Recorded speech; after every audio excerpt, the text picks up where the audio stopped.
नमस्कार दोस्तों, news today में आपका स्वागत है।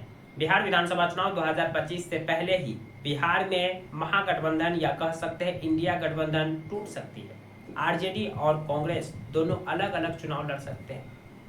ये खबर आपके कानों पर विश्वास नहीं दिलाता होगा कि बिहार में ऐसा भी हो सकता है, क्योंकि हाल फिलहाल में अभी बिहार में महागठबंधन या यूँ कह सकते हैं इंडिया गठबंधन ने वोट अधिकार यात्रा निकाला था और इस यात्रा में इंडिया गठबंधन के अंदर बिहार के इस वोट अधिकार यात्रा में काफ़ी ज़्यादा यूनिटी देखी थी, काफ़ी ज़्यादा एकता दिखा था, काफ़ी ज़्यादा कोऑर्डिनेशन देखने को मिला था, काफ़ी ज़्यादा समन्वय देखने को मिला था कि विपक्ष एकजुट है।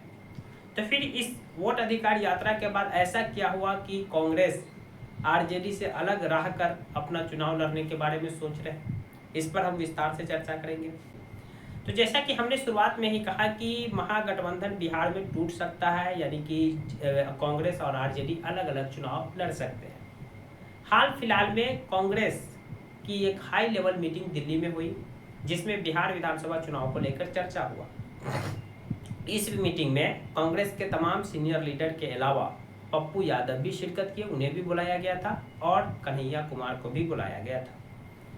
ये मीटिंग में पप्पू यादव को बुलाना, कन्हैया कुमार को बुलाना एक प्रकार से तेजस्वी यादव को मैसेज था ही। इस मीटिंग में विस्तार से चर्चा हुई कि आगामी बिहार विधानसभा चुनाव में हमें कितनी सीटें लेना चाहिए, कौन सी सीटें लेनी चाहिए, किन बातों पर समझौता गठबंधन में करना चाहिए, किन बातों पर नहीं करना चाहिए। इसमें दो बातें मुख्यतः निकल के आई कि कांग्रेस पिछली बार जो 70 सीट पर चुनाव लड़ी, तो इस बार 70 नहीं तो उससे कुछ कम सीट पर हम जरूर मान जाएंगे, लेकिन कांग्रेस अपने पसंद की सीट पर चुनाव लड़ेगा। यानी कि कांग्रेस का जो पहले आरजेडी ने एलिगेशन 2020 के विधानसभा चुनाव के बाद लगाया, आरजेडी के कार्यकर्ताओं ने, नेता ने नहीं या लोकल लीडरों ने, कि कांग्रेस को अगर 70 सीट महागठबंधन में नहीं मिला होता तो हम तो 2020 में ही चुनाव सरकार बना लेते। कांग्रेस को 70 सीट देना हम लोगों की सबसे बड़ी भूल थी। ये आरजेडी की ओर से आरोप लगाया गया कांग्रेस पे, क्योंकि 2020 के विधानसभा चुनाव में कांग्रेस को 70 सीटें जरूर दी गई थी। 70 में से कांग्रेस सिर्फ 19 सीटें ही जीत दर्ज कर पाई, जिसके बाद ही उन पर यह आरोप लगे। वहीं कांग्रेस की तरफ से बताया गया कि 70 सीटें मुझे संख्या में तो जरूर दी गई, लेकिन मुझे वो सीटें दी गई जिसके जीतने की चांस बहुत कम थी। यानी गठबंधन में जो सीट जीतने लायक नहीं थी वो कांग्रेस को थमा दिया गया। ऐसे में जीतना ही जब इम्पॉसिबल था तो कैसे जीत दर्ज होता। इस बार कांग्रेस ने कहा कि हम इन आरोप से हटेंगे, यानी अगर आप 70 नहीं देते, 70 से कुछ कम देते हैं तो मैं उसमें मंजूर कर लूँगा कुछ सीटें कम, लेकिन अपने पसंद की सीट लड़ेंगे। और अपने पसंद की सीट में कांग्रेस सीमांचल की ज़्यादा से ज़्यादा सीटें मांग रही है। ऐसा इसलिए कांग्रेस के जो तीनों सांसद है वो सीमांचल से हैं। सीमांचल में कटिहार, पूर्णिया, किशनगंज और अररिया आते हैं।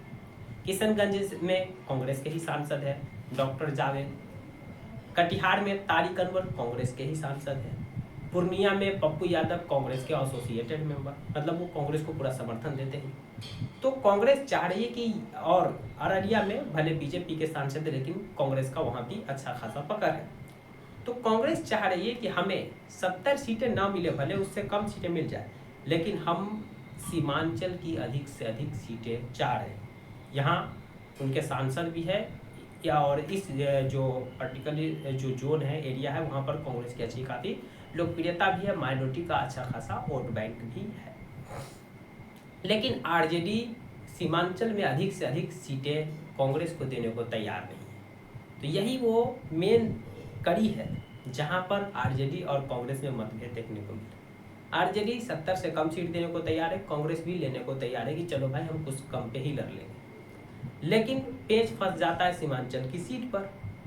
कांग्रेस चाह रही है कि मुझे सीमांचल की सीट ज़्यादा से ज़्यादा चाहिए, आरजेडी चाह रही है कि सीमांचल की ज़्यादा से ज़्यादा सीट पर हम चुनाव लड़ेंगे, कांग्रेस को नहीं जाना। कांग्रेस का तर्क है कि इस जोन से ही मुझे सबसे ज़्यादा मेरा सांसद है, इसलिए मुझे इस जोन में सीट चाहिए ताकि मैं मजबूती से चुनाव लड़ सकूँगा। लेकिन आरजेडी का एक अपना तर्क है, नहीं हम आपको सारी सीमांचल की सीटें देंगे तो बाहर कौन लड़ेगा। ये मेन जो कड़ी है ना, जिस पर कांग्रेस और आरजेडी में मतभेद है, यही वजह है कि अभी तक कांग्रेस की ओर से सीएम फेस को लेकर भी साफ नहीं कहा गया। अब तक कांग्रेस यही कह रही है कि जनता जिसे चुनेगी वही बिहार का सीएम होगा, जबकि 2020 के विधानसभा चुनाव में कांग्रेस भी ये मानकर चुनाव लड़ी थी कि तेजस्वी यादव ही सीएम होंगे बिहार का अगर महागठबंधन चुनाव लड़ते हैं।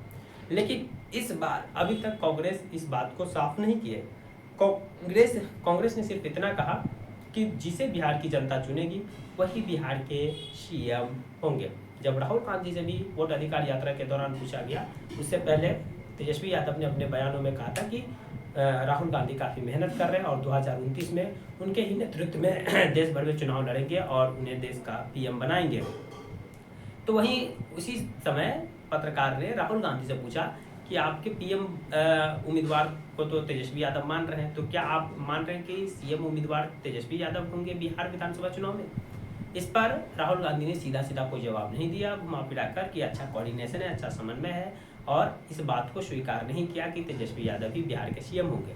यानी कि कांग्रेस का आला नेतृत्व से लेकर कांग्रेस अब तक तेजस्वी यादव को बिहार के सीएम फेस मानने से इनकार करती रही है। इस पर सीधा सीधा जवाब न देके सीधा ये कहते नजर आइए कि बिहार की जनता मालिक है, बिहार की जनता जिसे चाहे उसे सीएम चुनेगी।